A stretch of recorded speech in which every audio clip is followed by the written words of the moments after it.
So the Mancos turn, when it gets in here to Menifee in the sawmill, is going to drop off 2 boxcars of hardware, merchandise, well, mostly hardware that they would need at the mill, and it's going to pull the loaded cars.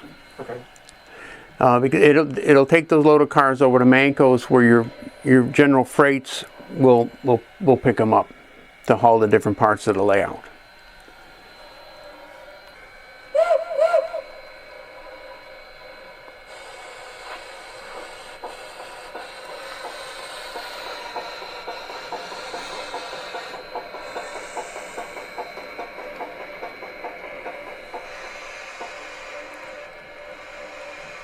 And you're leaving the caboose on the main? I'm going to leave it on the main, and in a typical operating session, the turns are out pretty early, and they're out before the freights come through.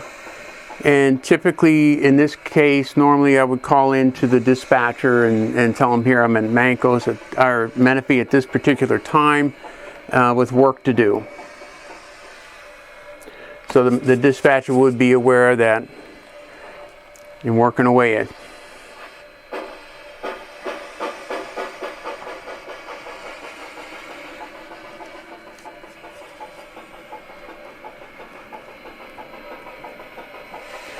We're going to move some log cars out of the way.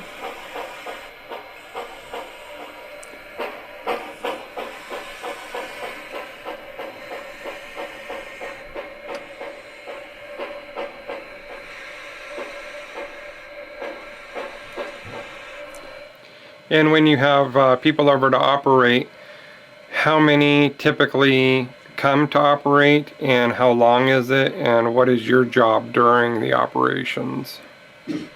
Okay, typically can operate, with between 7 and 10 people.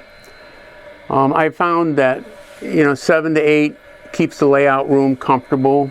Obviously it could add more, but then it does get a little crowded, especially getting started, because all the trains start from back where Dolores is in the back there, and it can get very congested. So we try to stagger it out, and between 7 and 10.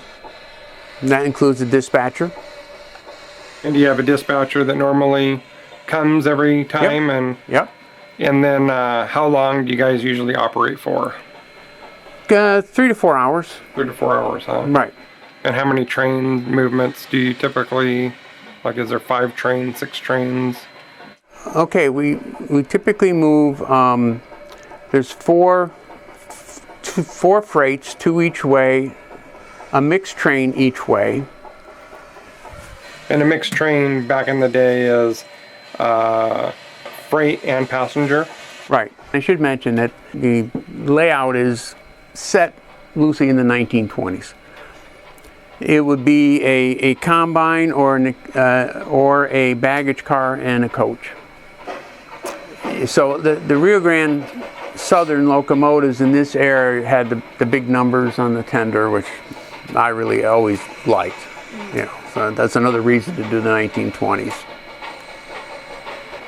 Did they have the geese down in the southern parts of the railroad, and when did they start using the geese for mail and passenger service? Is that later, or was that?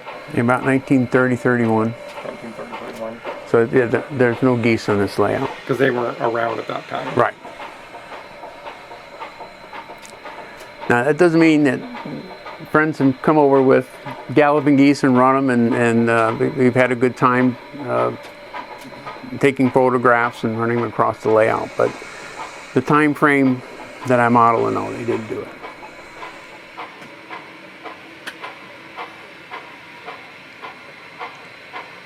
And as far as what the boxcars were holding, is that more for the machine shop, or are they for finished product?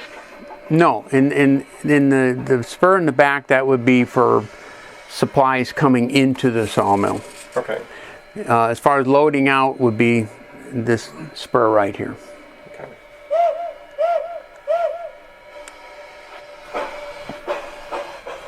It seems like creative loading with the Is that typical for the railroad? Actually, the McPhee Lumber Company, which is actually outside of Dolores, Colorado, loaded ties like that. And there's photographs of it. Interesting. I do get asked about that. 'Cause Yeah. it's still different. So is that what you're representing as unfinished ties? Yes. They went through a lot of ties over the years. None of the ties on the Rio Grande Southern were treated. Oh, they weren't? No. Really? No. I did not know that. Yeah. Well, that's might be part of the problem. Yeah. Yeah, that would, yeah. So they built this thing in a hurry. Wow, apparently.